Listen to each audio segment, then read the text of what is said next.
This meeting is being recorded.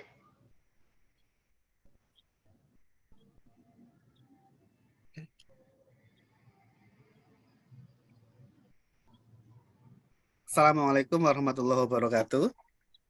Waalaikumsalam warahmatullahi wabarakatuh. Selamat malam, salam bahagia untuk kita semua dan teman-teman yang mau bikin kopi, bikin teh dengan setoples camilan atau mungkin sepiring pisang goreng atau yang mau sambil makan juga boleh dimanapun Anda berada. Selamat datang di peluncuran novel Selalu Ada Cinta Dalam Cerita. Novel ini ditulis oleh Mas Barga Azhari, ya. Novel yang berlatar Sungai Biawak. Saya membayangkan itu suasananya perdesaan. Saya membayangkan suasananya di pasar tahun 94, kemudian melompat tahun 2019. Tahun 94 itu saya kelas 4 SD, dan suasana desa yang belum banyak mobil ya. Suasana desa yang motor mungkin juga belum banyak tahun itu. Di tempat saya bisa membayangkan di tempat latar novel ini juga sama. Ada beberapa tokoh yang apa ya, yang selalu memendam cinta dan akhirnya mengungkapkan cinta walaupun ungkapannya itu lama mengutarakannya begitu. Setiap penulis, terutama novelis, itu memiliki ruang imajinasi, ruang imajiner, di mana kesadaran mengenali dirinya sebagai novelis itu sudah tumbuh dan akhirnya bisa mengekspresikan ide untuk menciptakan tokoh-tokoh, mengeluarkan imajinasi yang ingin dikembangkan di alur yang telah disiapkan begitu. Saya termasuk menghidupkan imajinasi di satu. Saya baru berhasil menulis satu novel ya, dan itu pun harus berbasis kisah nyata dan harus ada beberapa tokoh yang muncul sebagai tokoh pendukung. Nah, di tokoh Selalu Ada Cinta Dalam Cerita ini tokohnya namanya Salim. Terus ada kiai di sana, ada gadis yang ditaksir, dan nanti ada sepasang suami istri yang apa namanya memiliki konflik. Terus ada kurang lebih, saya hitung ya, ada 2 adegan kecelakaan di sana, adegan pasar, adegan menyeberang sungai untuk menuju ke pasar supaya mendapatkan jalan pintas, dan konflik batin inilah yang diramu karena selalu ada cinta dalam cerita. Nah, malam ini telah hadir bersama kita seorang novelis yang akan membahas Mas Era Aris Astanto, dan saya ingin mengucapkan selamat datang untuk teman-teman budayawan, Mas Indra Agusta, teman-teman dari mitra bisnis, penerbit, ya, dan juga teman-teman dari memoaris maupun teman-teman dari pembaca yang hadir dari manapun Anda berada. Ibu Manisa, selamat malam. Dan kita akan mulai untuk sesi pertama, akan ada obrolan pembahasan dari Mas Era. Nah, setelah itu akan dilanjutkan pengakuan seorang novelis bersama Mas Bara Azhari. Bagaimana awal mula Selalu Ada Cinta Dalam Cerita ini muncul idenya dan juga penggarapannya seperti apa dan akhirnya bisa terbit. Ya, teman-teman, kita langsung menyapa Mas Era. Assalamualaikum Mas Era. Waalaikumsalam Mas Dio dan teman-teman semuanya. Selamat malam Ya. Mas Berkah. Malam. Dan teman-teman. Iya, Mas Era, monggo silahkan untuk mengupas novel yang bagi saya 5 kali duduk baru selesai ya. Saya biasanya sore atau pagi, tapi saya hitung 5 kali duduk baru selesai. Nuansa yang liris, nuansa kebanyakan malam ya. Pagi, malam, dan bagi saya sangat syahdu ketika teman-teman bacanya itu sore dan malam. Atau mungkin karena terbawa suasana di novel ini, nanti kita akan menyimak bersama Mas Era. Silakan Mas Era. Oke, terima kasih. Eh, Sebelumnya, selamat malam semuanya, teman-teman. Selamat malam. Kemarin saya di Japri sama Mas Dio untuk katanya diminta untuk membedah ya. Kalau istilah saya membedah kok ya kayak saya belum pantas gitu loh. Kalau membincangkan oke lah membincangkan. Jadi kita bincang-bincang aja ya, nggak usah Oke, bedah-bedah. siap. Nanti kalau dibedah nanti malah jadi spoilernya kebanyakan, malah pembacanya kurang berminat seperti itu. Walaupun ini juga bukan pancingan juga, tapi alangkah asiknya bila kita itu berbincang aja, nggak membedah gitu. Jadi akan lebih misterinya tetap dapet, rasa penasarannya tetap oke, kayak di film-film Hollywood pun cuman di spoiler dikit aja kan seperti itu. Oh ya, saya cerita dikit pengakuan saya hitung kemarin saya bacanya itu hari Minggu saya ke kantor Diomedia, dikasih buku ini, selalu ada cinta dalam cerita. Kemudian saya pulang itu sebelum duhur ya, sampai di rumah jam 12 saya istirahat sejenak, makan, kemudian setengah 1 itu saya mulai baca, dan nggak terasa itu pun sudah saya jeda sambil ngerokok, sambil main gitar kayak gitu ya. Ternyata bisa selesai jam 5 lah, jam 5:15 itu selesai, dipotong sama sholat asar sejenak gitu. Ya, saya kaget sendiri kok bisa ya saya bisa menyelesaikan novel ya 128 halaman itu bagi saya ya luar biasa tebal untuk dibaca sekali duduk seperti itu. Seperti pengakuan Mas Dio tadi kan juga sampai 5 kali ya Mas ya. Gitu. Iya, Mas. Sekali. Duduk. Selanjutnya pas awal-awal bagian-bagian awal membaca novel ini ya, saya kok kayak ingat sesuatu, saya kayak kenal tulisan ini ya kayak gitu. Ternyata setelah saya telusuri itu ini kayak gayanya Mas bukan Mas ya, Kang Habibur Rahman El Sirasi. Tapi yang enggak sama persis, tetap ada bedanya. Ini bagi saya lebih asik aja untuk Saya malah penyajian. seperti Ahmad Tohari rasanya ya. Ahmad Tohari ya. Saya rasanya seperti Habibur Beda Rahman ya, El beda Sirasi. lagi. Yang itu yang pudarnya pesona Cleopatra, terutama yang itu. Yang itu. Yang ada dua cerita di sana di dalam buku itu. Iya. Walau tidak sama persis tentu saja kan gitu. Keduanya memiliki benang merah yang sama, yaitu tentang cinta dan ketuhanan. Saya rasa semuanya sepakat tentang ini.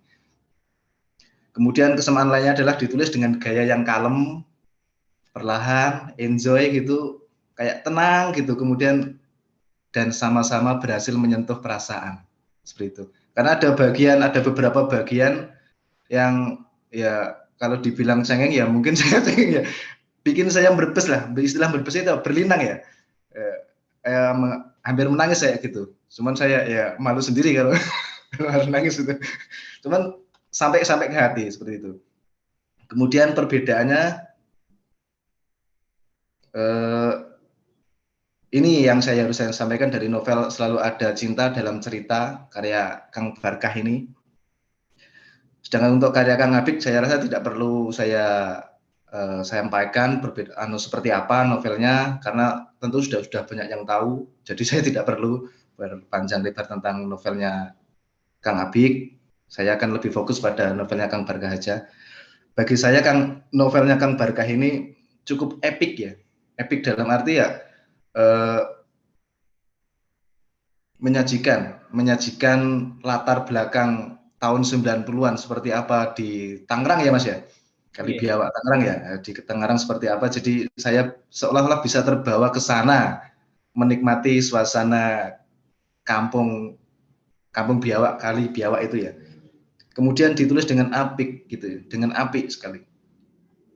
Tenang, kemudian ya lugas seperti itu. Jadi saya rasa sastra itu tidak perlu yang berumit-rumit ria ya gitu. Cukup dengan yang lugas tapi tetap memiliki pemilihan diksinya saya rasa cukup pas ya. Saya mengakui kalah dengan pemilihan diksi yang seperti Kang Barkah pilih ini, saya mengakui kalah. Kalau saya kan cenderung ngepop ya, seperti itu. Kemudian penyajiannya menggunakan konsep yang alur maju mundur. Nah, alur maju mundur ini bagi saya pribadi itu agak rumit karena harus mengingat adegan yang telah ditulis, kemudian yang akan ditulis, kemudian tadi melompat kemana, mau dia dilompatkan kemana lagi. Ini disajikan oleh Kang Barkah dengan cukup asik, mudah diingat, mudah dipahami, dan saya rasa ini poin-poin penting bagi untuk novel ini. Cocok, mantap. Berhasil, saya rasa itu dengan permainan alur maju mundurnya, saya rasa berhasil. Kemudian diksi yang digunakan pun jika dipadukan dengan gaya bahasanya yang tenang dan pada narasinya menambah saya betah membaca. Itu alasan saya mungkin ya, setelah saya telusuri kenapa saya bisa menyelesaikan ini dalam satu kali duduk dengan dijeda beberapa aktivitas tadi.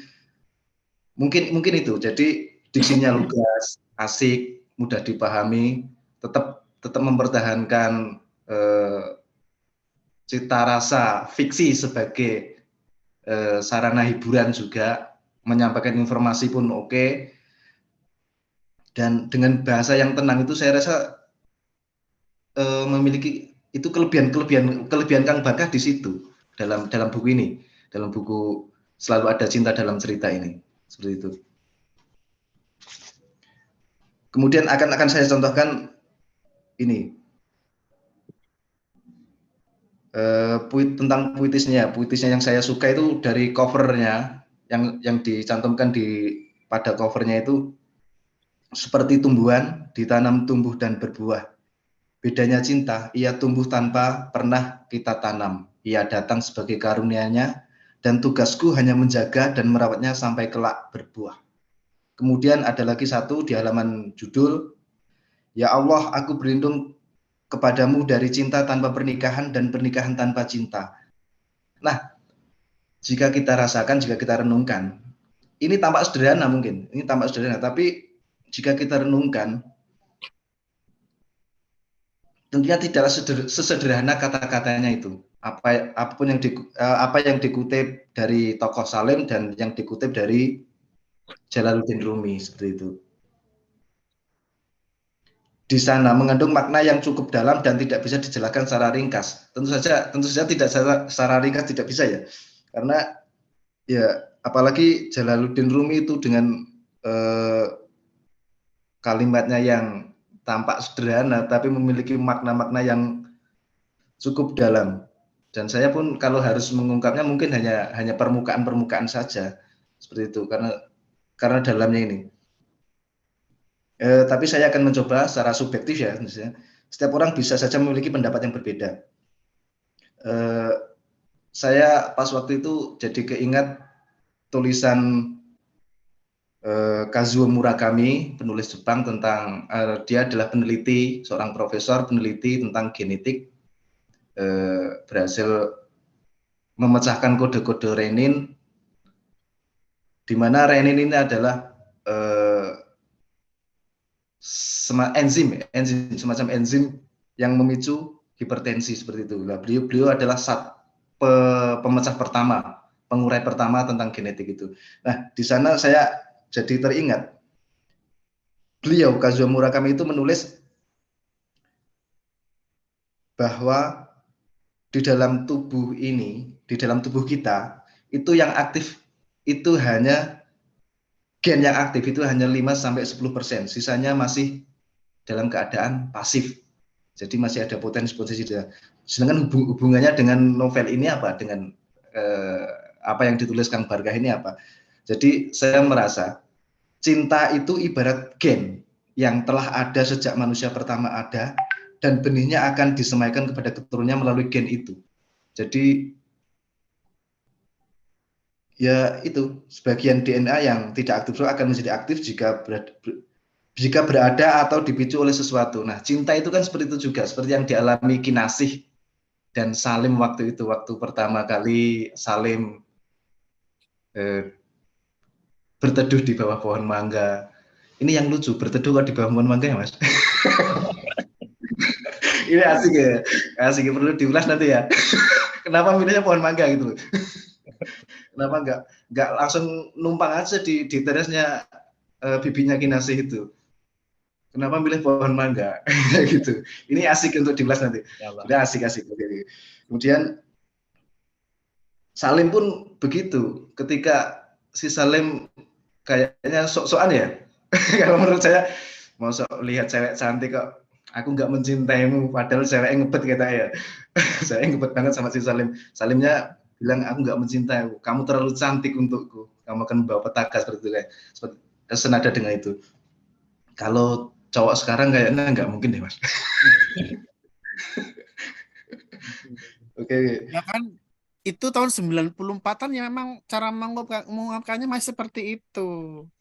Nah itu nanti saya ingin mendengar alasan Mas Barga itu, asik kayak diulas itu. Bagi saya itu jika dihubungkan dengan gen itu, cinta pun demikian, ya bersemi ketika menemukan media yang tepat. Jadi seperti itu. Ketika mereka sudah sama-sama klop, ternyata ada faktor lingkungan lain yang bisa merubah keadaan cinta itu menjadi sebuah kesedihan. Nah, disinilah saya mulai merasakan keterharuan saya, merasakan apa yang dirasakan Salim dan Kinasih seperti itu ya. Saya merinding nih Mas. Saya merinding nih. Kemudian jika kita terus membaca dengan secara perlahan tanpa terburu-buru seperti itu, kita akan digiring untuk memahami cinta yang dimaksud oleh Kang Barkah melalui perantara kisah Salim dan Kinasih ini. Kemudian bentar. Kemudian saya akan membahas juga sedikit, menyampaikan pandangan saya tentang kutipan Mas Barkah dari Jalaluddin Rumi. Sekelas kita akan melihat bahwa pernikahan yang dimaksud adalah pernikahan antara lelaki dan perempuan. Namun jika dilihat dari marwah tasawuf, karena saya agak-agak suka dengan tasawuf seperti itu ya, jadi saya mencoba untuk mengutak-atiknya dengan tasawuf seperti itu. Pernikahan itu tidak sesederhana yang tertulis dalam buku ini, dalam kutipan itu. Maksudnya bersatunya dua, maksudnya jika dilihat dari sudut pandang tasawuf, pernikahan dalam kata-kata Rumi tersebut bermakna adalah bersatu, maknanya adalah bersatu, bersetia dengan yang dicintai, bahkan itulah yang seharusnya dicintai. Kemudian yang dicintai siapa? Nah ini saya tidak mau mengatakannya, karena jika saya mengatakannya, buku ini akan menjadi semacam ya tidak menjadi penasaran lagi. Kemudian apa yang saya sampaikan pun kemungkinan akan berbeda dengan ya, jika pembaca-pembaca lain membacanya seperti itu. Jadi siapakah yang seharusnya dicintai seperti itu? Yang dimaksud dari kutipan Rumi itu. Di buku ini ada jawabannya seperti itu. Terutama di bagian-bagian akhir ya, saya rasa seperti itu. Kang Barkah begitu piawai menempatkan itu. Tak kira cinta-cinta menye-menye Mas, asli Mas. Saya kira cinta menye-menye, ternyata enggak. Saya salah, sorry. Awalnya saya salah. Kiranya saya paling cinta menye-menye ini, saya kira gitu. Ternyata setelah saya baca perlahan demi perlahan sampai tuntas, saya bisa bilang gila. Tulisnya luar biasa lah. Bisa meracik sedemikian apiknya gitu ya. Sederhana tapi tetap dengan kualitas yang sangat nyastra seperti itu ya. Kemudian Kang Barkah pun di dalam novel ini berhasil memeras tingkah pola kehidupan menjadi kalimat-kalimat sederhana yang indah. Salah satunya saya kutip begini. Ini tentang ibunya Salim kepada Salim. Kalau kamu lagi sedih, kamu bisa lihat mata jatuh dari sini. Kalau masih sedih juga, kamu datang lagi ke sini, masih sedih juga. datang lagi ke sini dan seterusnya. Kemudian ibu di dialog selanjutnya Ibu Salim ini meneruskan, kesedihan yang kamu rasakan itu nggak bakal mengubah apa-apa, apalagi mengubah siang dan malam. Matahari akan selalu jatuh tepat waktu dan malam akan datang tepat waktu. Dan mengapa kamu bersedih seperti itu? Ya emangnya kita harus bersedih gimana ya gitu. Ini pelajaran kehidupan yang luar biasa bagi saya seperti itu. Sederhana, dengan cara melihat fenomena-fenomena alam, kita berusaha memaknainya,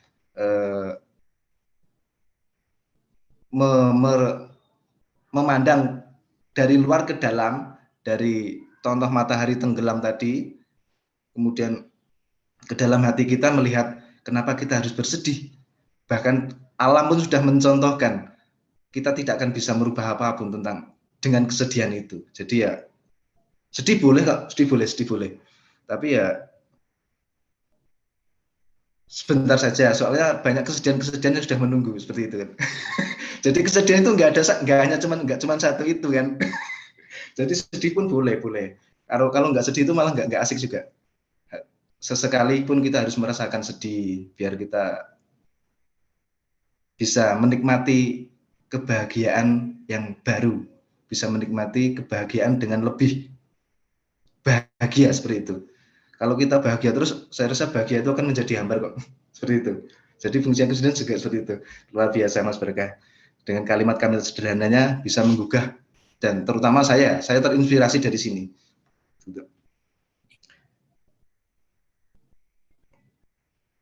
Kemudian,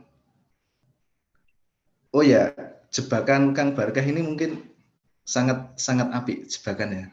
Saya kira dari awalnya membaca itu tokoh Kinasih itu yang menjadi tokoh utama, yang menjadi tokoh sentral dalam menyampaikan pesan-pesan beliau Kang Barkah ini. Tapi ternyata saya salah juga. Saya kira saya salah. Ternyata adalah si Salim yang menyampaikan amanat-amanat, pesan-pesan yang mau disampaikan Kang Barkah dalam novel Selalu Ada Cinta Dalam Cerita ini. Ternyata bukan Kinasih. Kinasih hanya jembatan ternyata. Ternyata adalah si Salim. Luar biasa kan. Saya kira awalnya itu Kinasih yang menjadi tokoh sentral, tokoh utama, karena ditempatkan sedemikian apiknya. Ternyata ketika Salim masuk itu hanya seperti figuran, seperti numpang lewat. Ternyata enggak, sampai belakang si Salim inilah yang berperan dengan perantaraan Kinasih, tentu saja. Ini novel yang ya, permainan Kang Barkah ini saya rasa cukup apik. Saya belum, selama nulis saya belum pernah memakai metode ini. Ini inspiratif sekali Mas. Terima kasih Kang. Ya, kalau saya pribadi harus rileks membacanya. Itu yang pertama harus aku lakukan. Kalau kita membaca buku kan ingin memasuki ruang imajinatif dan ruang rekreatif sebenarnya kan. Ruang rekreatif inilah yang membuat pembaca itu betah membaca. Dalam menemukan kenikmatan membacanya adalah ruang kreatif di sini. Ruang kreasi. Maka harus ada kreativitas serta rekreatif dalam sebuah bacaan seperti itu. Apalagi novel. Maka orang-orang yang suka membaca novel, dia akan mengalami suasana rileks, suasana yang tenang seperti itu. Dan saya mendapatkannya di buku Mas Barkah ini. Teman-teman yang di sini yang sudah membaca siapa kira-kira? Selain Mas Era. Mas Novel sudah membaca? Selamat datang yang baru bergabung dari Kemensos, Mas Alan, Ibu Putri, Andam Dewi, Mbak Emi ya. Ada yang mau berbagi mungkin yang sudah membaca buku ini? Saya nyimak aja dulu Mas, karena juga baru pertama kali membuat memoir gitu. Oke, nanti berhasil. Ya, nanti bisa berguru sama Mas Barkah menulis novel juga, Bu. Oke, siap. Oke, kita sesi berikutnya adalah sesi Mas Barkah. Nah, setelah ini saya akan beri kesempatan 3 penanya. Yang tanya dapat novel Laila Majnun terbitan Dio Media. Jadi tahun 2004 ya, saya membaca novel semalam. Saya beli jam 10-an, saya jam 1 selesai membaca novel Laila Majnun terbitan Nafila ya. Kemudian suatu saat saya akan menerbitkan ulang novel ini dan terwujud. Kami menerbitkan ulang seri seri novel Laila Majnun ini edisi bahasa Inggris ke Indonesia itu 3 tahun yang lalu. Ya, saya akan memberikan hadiah bagi 3 penanya. Nanti akan kami kirim ke alamat teman-teman. Karena seolah-olah saya membaca bukunya Mas Barka selalu ada cinta dalam cerita, itu membaca pergulatan batin Kois dan Laila, bagaimana dia memandarkan cinta, terus tidak bisa bertemu Laila dan sebagainya. Ya, ini memerlukan keheningan yang dalam. Teman-teman yang suka tasawuf pasti suka ya hal-hal semacam ini. Kita beri kesempatan Mas Barkah untuk memberikan pengakuan kreatif menulis selalu ada cinta dalam cerita. Monggo Mas. Baik Mas, sebelumnya Assalamualaikum warahmatullahi wabarakatuh. Waalaikumsalam. Selamat malam semuanya. Ini mohon maaf loh ya, agak grogi kayaknya tadi Mas.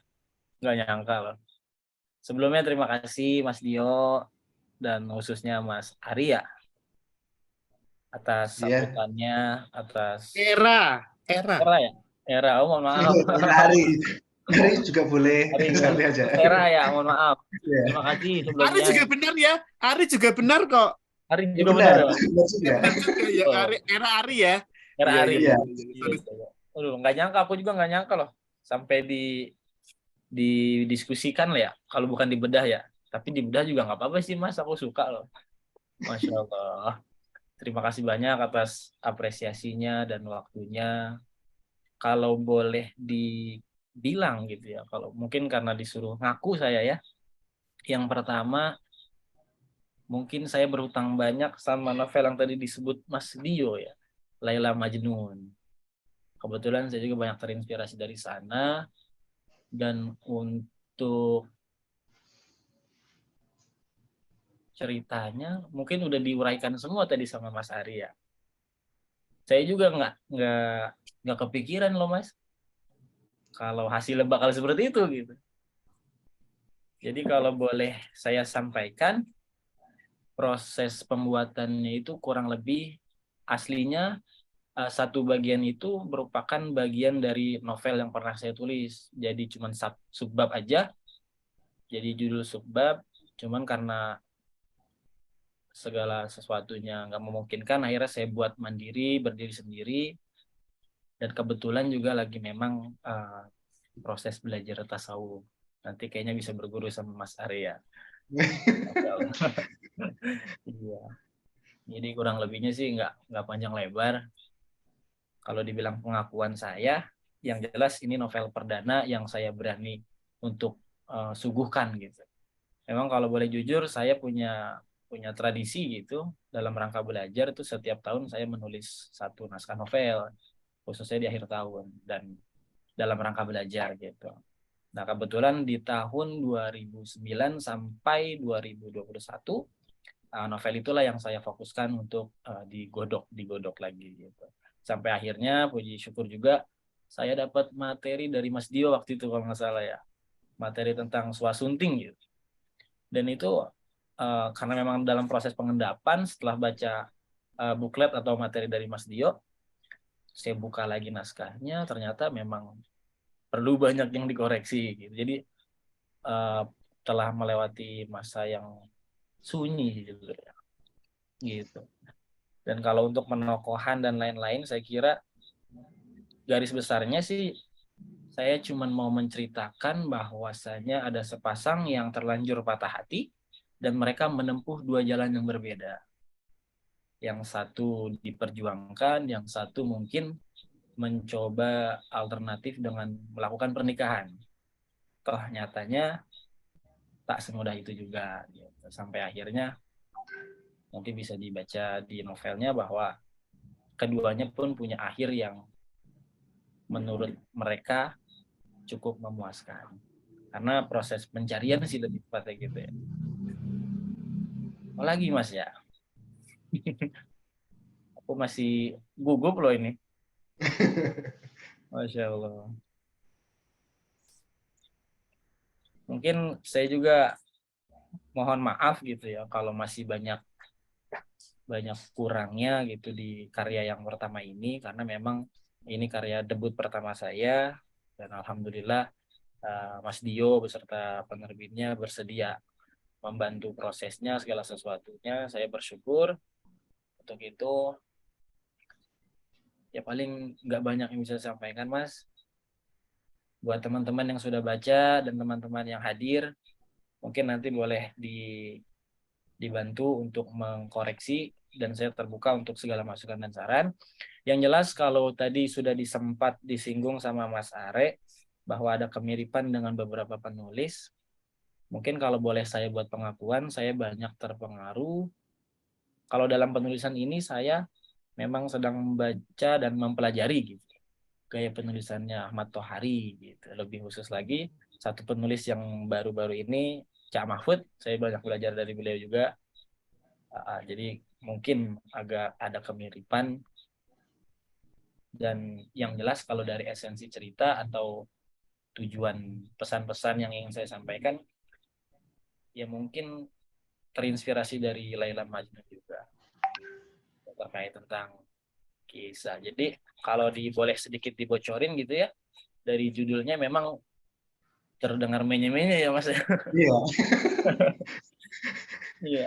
Saya juga penuh pertimbangan juga waktu itu, tapi mungkin karena memang ini jebakannya kali ya. Iya.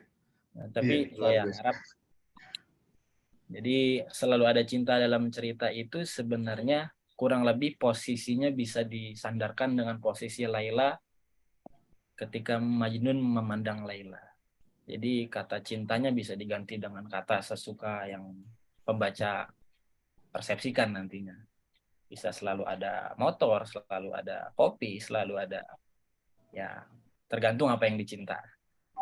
Kurang lebih sih itu aja yang bisa saya sampaikan. Mungkin nanti bisa disambung atau diteruskan oleh teman-teman yang ingin mendiskusikan karya saya.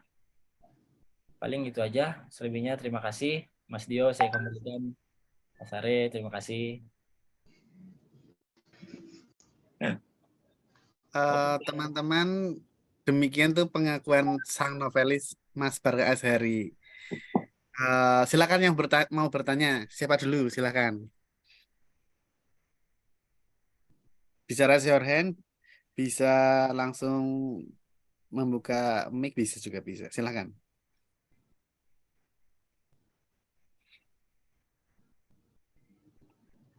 Berarti 3 tahun ya proses pengendapannya ya Mas Barkah ya. Kurang lebih ya Mas, 3 tahun. Saya 6 tahun. Yang Sad Boys itu saya tulis 2013, 2012-13 lah. 2018 berani saya terbitkan. Revisi 2-3 kali, 4 kali mungkin. Kalau yang novel sebelumnya merasa gagal, saya hentikan. Terus yang novel yang Sad Boys ini ganti judul juga 2 kali. Malah jadi novel saya ya. Nggak apa-apa. Semua orang yang suka membaca novel ingin jadi novelis. Jadi teman-teman yang ingin menulis novel, nanti bisa ikut kelasnya Mas Era atau mungkin kelas Mas Barka. Di media sering ngadain kelas novel ya. Kayaknya Aku ikut dulu Mas. ada yang pernah ikut kelas novel saya, kita ya, Mas Andan. Halo Mas Andan.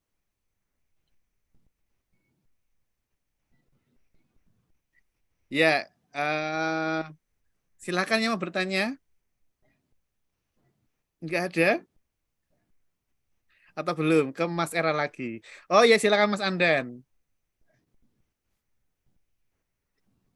Yang bertanya hidupkan kamera. Bentar. Eh,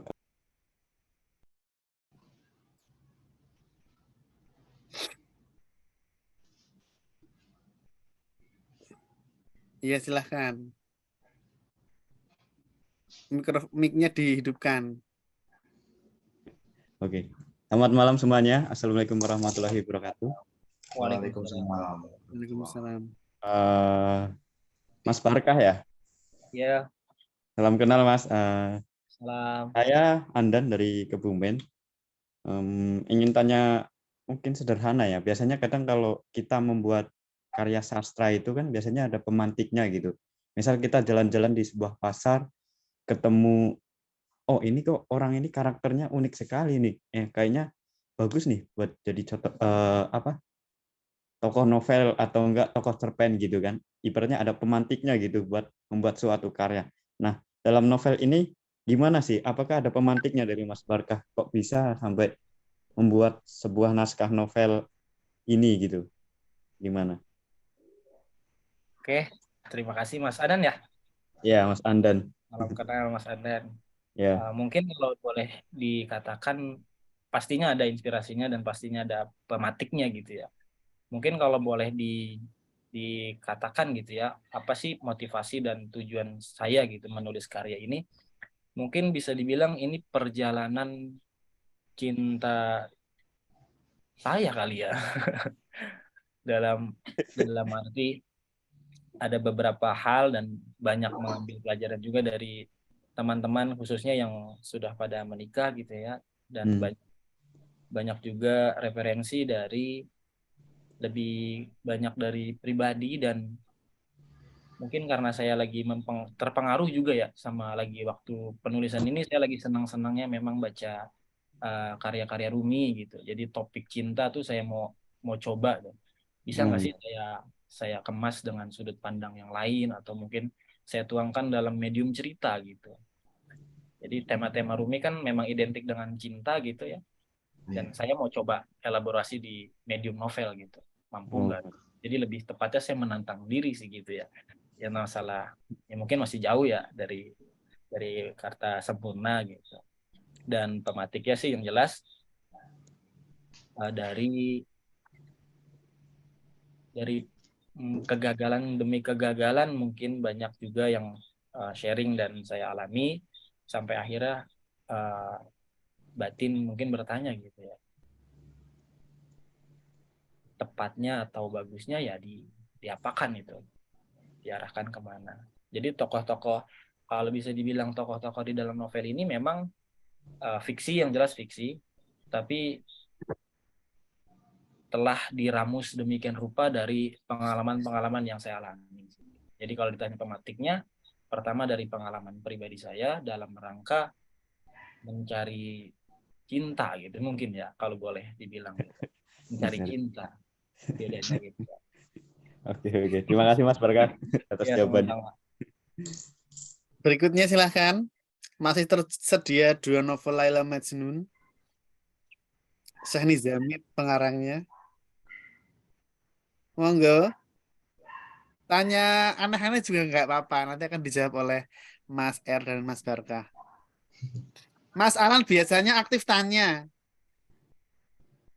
Mas Ikhwan juga boleh. Bu Dini, silakan. Adel, Mbak Adel juga boleh, silakan yang lain. Kalau belum, saya ingin tanya seperti ini. Banyak pengkaji Rumi ya di dunia, tapi yang terkenal salah satunya adalah Anim Rishimel. Engkaulah angin, akulah api. Terus kemudian jiwaku adalah wanita. Saya paling senang ketika Anim Rishimel membahas karya-karya Rumi dan Iqbal di Jiwaku adalah Wanita. My Soul is a Woman. Kebetulan penerjemahnya Ibu Rahmani Astuti, penerjemah Kampiun di Indonesia, tinggalnya di Karanganyar, Surakarta ya, dekat Surakarta. Itu dengan sangat apik membahas karya-karya Rumi. Kalau Mas Era dan Mas Barkah sendiri memandang Rumi dari Masnawi dan sebagainya ya, saya punya satu biografi Rumi juga sebelum selesai baca.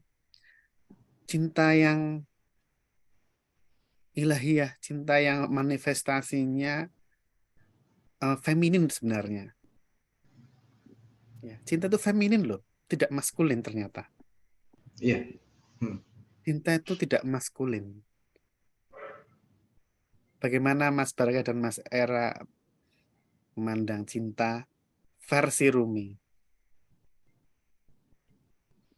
Monggo, Mas. Eh, kalau menurut saya sih, cinta yang dimaksud, bukan dimaksud ya, dalam memandang ajaran cinta dari Rumi itu adalah tentang kelembutan dan kesadaran seperti itu. Komitmen seperti itu sebenarnya. Kalau dibilang feminis ya memang feminis, teman, harus ada semacam kayak ya komitmen, seperti komitmen untuk menjaga kelembutan itu, untuk menjaga kesadaran bahwa aku mencintai, seperti itu. Sebenarnya seperti itu, bagi saya seperti itu. Mungkin bisa disambung Mas Barkah. Masya Allah. Aku juga masih belajar loh Mas ya untuk mengkaji karya-karya Rumi tepatnya di bidang tasawuf. Tapi kalau menurut hematnya aku subjektif gitu ya, apa yang terutama yang saya suka di karya Fihi Mafihi, karena kebetulan itu salah satu karya yang prosaisnya dari Maulana Jalaluddin Ya Rumi. aku punya lorong apa namanya lorong cinta. Betul. Ada juga ya. Saya Dan Vima ini sama lorong saya baru dua yang karya Rumi langsung saya baru baca dua. ya saya banyak banyak banyak belajar lah dari karya tersebut dan dalam memandang cinta gitu ya. Mungkin untuk dari yang saya dapat sepembacaan saya, seminim yang saya tahu, mungkin sebelum saya ketemu Rumi dan kajian-kajian tasawuf, saya memandang cinta ya sebatas makhluk gitu, terhadap pasangan, lawan jenis dan lain sebagainya. Oh ternyata ada juga gitu konsep-konsep cinta ilahiyah gitu. Dan betul kata Mas Are, mungkin Arya butuh kekuatan dan keteguhan hati gitu untuk menerima gitu, untuk memandang, melabuhkan hati. Atau mungkin kalau saya pribadi sederhananya melihat cinta Rumi itu saya banyak belajar dalam rangka menata kiblat hati terutama gitu. Jadi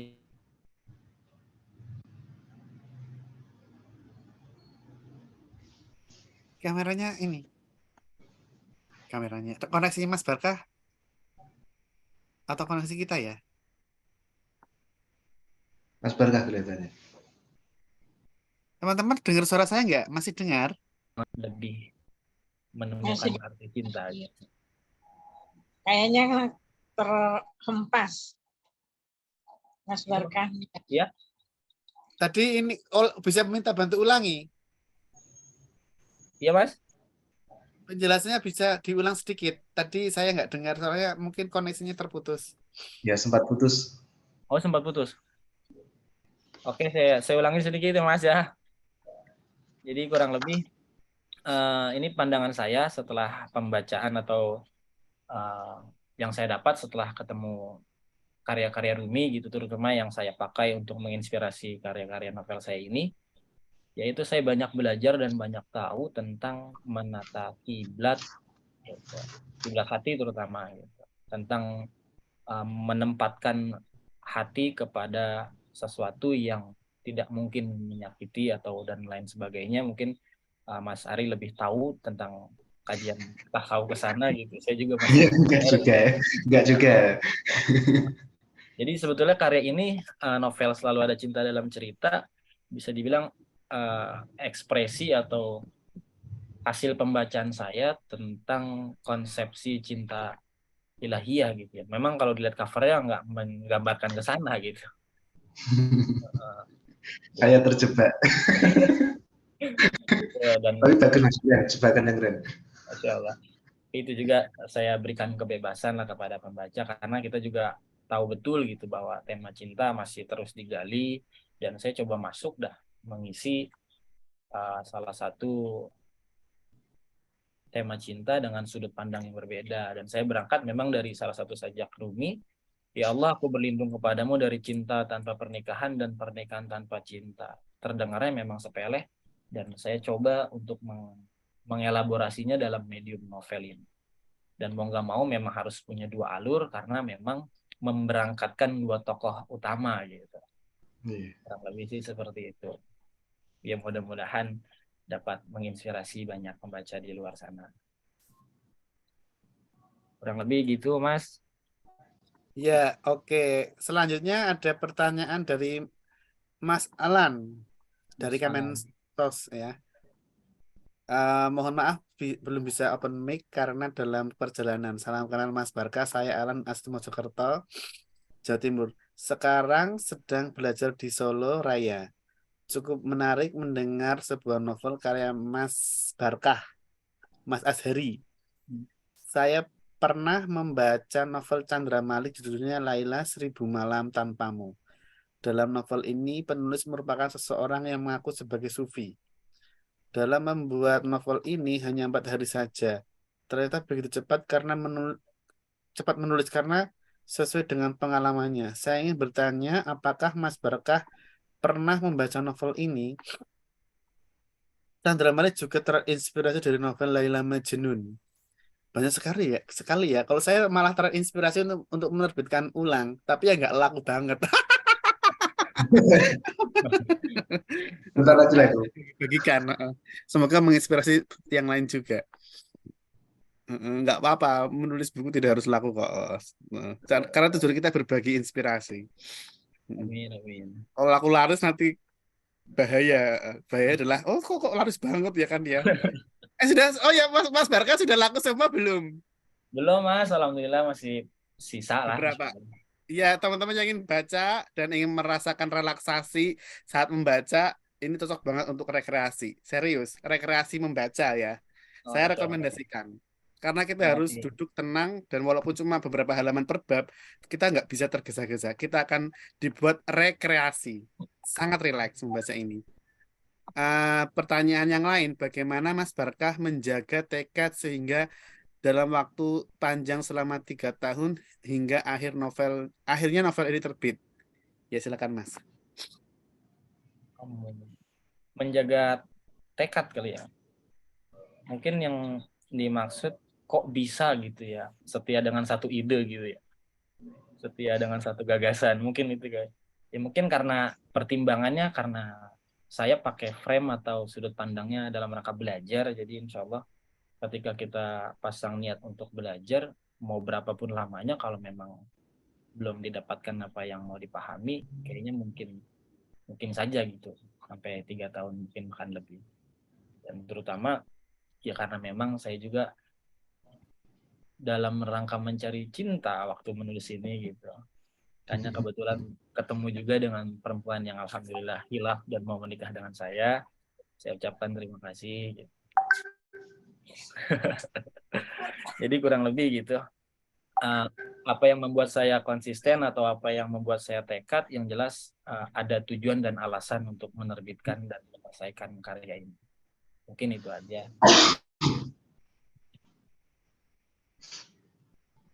Itu Mas Alan. Nanti saya bawa novelnya saat ketemu ya. Dan mungkin menginspirasi Mas Alan untuk menulis cerita cinta Mas Alan terinspirasi dari Laila Majnun juga bisa. Yang lain silakan satu lagi. Karena hadiahnya cuma 3 yang tanya. Monggo tanya bebas. Mas Dio, Ya. aku mau tambahin hadiah boleh Mas? Oh boleh. Boleh. Buat yang nanya tadi nanti aku kirimin novel ini aja, boleh? Oh, seneng banget. Beruntung sering-sering lah. Oh ya, dulu saya kalau ada bedah buku, seminar di kampus ya, zaman dulu belum ada online. Saya itu terkenal sebagai raja seminar dan bedah buku. Wah, banyak belajar saya. Iya, sejak semester awal saya pernah sehari itu ikut 3 acara loh sampai glesor ibaratnya apa ya? Gempor ibaratnya loh kaki saya. Waktu itu kan saya nggak punya motor ya. Saya harus jalan dari fakultas satu ke fakultas yang hanya ingin bertanya acara gratis, acara seminar ya. Saya dapat kamera pertama kali itu dari acara seminar di kedokteran. Kalau kedokteran kan hadiahnya kan bagus-bagus ya. Kamera loh nggak tahu zaman dulu. Saya akhirnya bisa wisuda pakai kamera hadiah. Andai saya nggak punya kamera, saya nggak bisa dapat foto kenangan wisuda mungkin ya. Iya. Uh, uh, ya. Satu lagi silakan yang mau bertanya sebelum kita tutup. Tanya bebas aja. Silakan.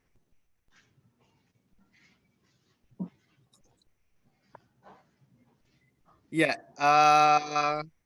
semoga malam ini peluncurannya membawa keberkahan bagi penulisnya, bagi Amin. pembahasnya, bagi para peserta yang hadir, dan juga teman-teman yang membaca novel Mas Barka Azhari. Kita tutup. Sebentar Mas. Iya sebentar, sebelum Sebentar saya Mas. tutup, sebentar. Iya nanti ditutup dengan masing-masing pembicara dan penulis juga.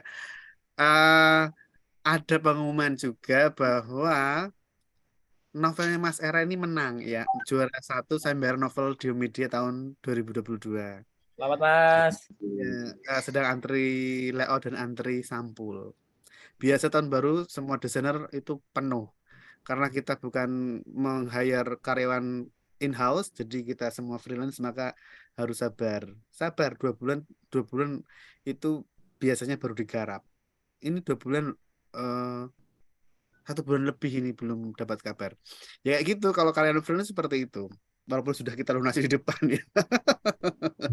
Kita persilahkan Mas Era untuk memberikan kata akhir peluncuran novel Selalu Ada Cinta Dalam Cerita. Silahkan Mas. Nanti dilanjut oleh Mas Bara. Oke, terima kasih Mas Dio. Kalau tadi yang di depan saya akan membicarakan tentang kelebihan-kelebihannya. Rasanya kok nggak adil kalau nggak membicarakan kelemahan novel ini. Maaf ya Mas ya. Nggak apa-apa Mas. Jadi gini, soal tipu kan biasa ya.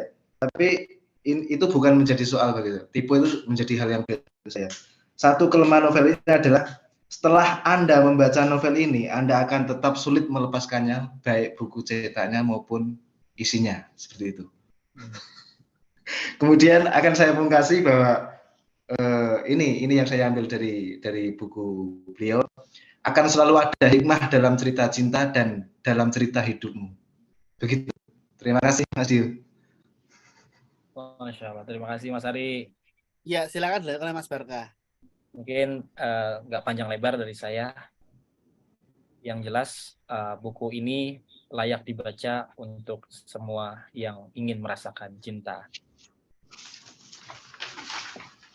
Ya, saya juga merasakan seperti yang disampaikan oleh Mas Era bahwa ketika saya selesai membaca satu bab berikutnya kok aku merasa ini ya, relax begitu. Jadi sufi itu memang penyembuhan jiwa ya, salah satu metode sufi ya kan ya, penyembuhan jiwa ya kan ya. Eh, Memang membaca itu terapeutik, meditatif ya. Tetapi memang kelebihan Mas Barkah ini bisa meramu alur yang tidak hanya alur maju mundur, tapi juga meramu diksi serta konsep cerita yang membuat kita sekali lagi rekreatif, rileks begitu. Jadi kita mengucapkan selamat kepada Mas Barka atas novel perdananya yang terbit ya. Padahal punya Sebenarnya, novel beberapa ya. iya. Total berapa naskah yang belum diterbitkan? Yang masih mengendap atau masih ditulis atau sedang ditulis atau sudah dalam bentuk file Ada satu novel anak dan satu lagi novel yang belum rampung di Spasunting. novel anak? Iya, itu Mas Andan juga novelis, itu tolong disuasunting itu Mas Andan. Suasunting itu nanti bisa menambah, bisa berkurang. Tapi paling tidak harus bertambah dong. Jadi menulis itu tidak bisa sekali jadi, tidak bisa kemerungsung, ya kan ya? Menulis itu proses yang harus dinikmati memang, karena nanti akan abadi ketika diterbitkan. Oke, kita ada acara lagi tanggal 12, teman-teman, yaitu webinar menjadi manusia sehat dan kuat. Ini tapi versi tidak sufi kalau yang ini. Ya sufi juga boleh sih berdiri sehat jiwa dengan perspektif sufi, tapi babnya memang kurang menggabungkan unsur spiritualitas ya. Tapi mudah-mudahan nanti ada yang mau berkontribusi di unsur spiritualitas supaya sehat jiwanya juga boleh. Nanti teman-teman bisa berkontribusi. Kemudian tanggal 25 ada webinar menjadi guru bercahaya. Terus setiap minggu, terus minggu berikutnya ada diklat menulis untuk relaksasi. Sesi kedua tentang menulis untuk memaafkan diri. Terus ada menulis untuk berterima kasih kepada diri sendiri. Itu penting. Demikian saya mengucapkan terima kasih banyak kepada teman-teman yang sudah bergabung. Mungkin kita foto dulu ya. Ya, oke.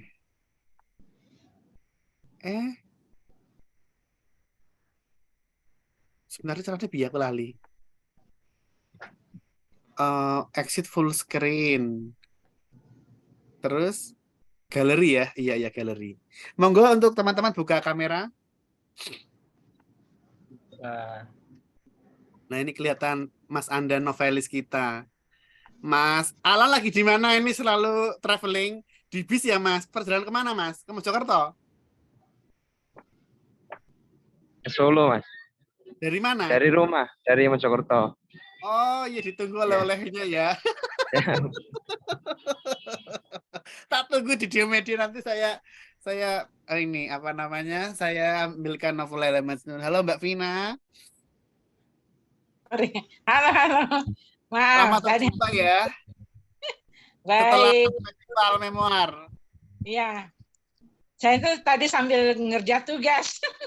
Oh iya, selamat tugasnya semoga hampir selesai. Oke, Terima kita kasih. ini gimana ini? Ya, kita coba foto bersama silakan bagi yang belum. Sebentar, ini belum saya ini. 1, 2, 3. Ya, saya kirim ke sebentar. Ke menu untuk relaksasi.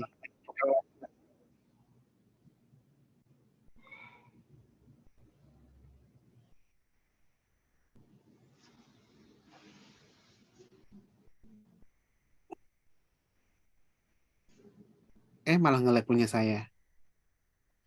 Sampai jumpa teman-teman.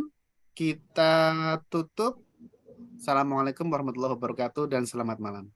Waalaikumsalam warahmatullahi wabarakatuh.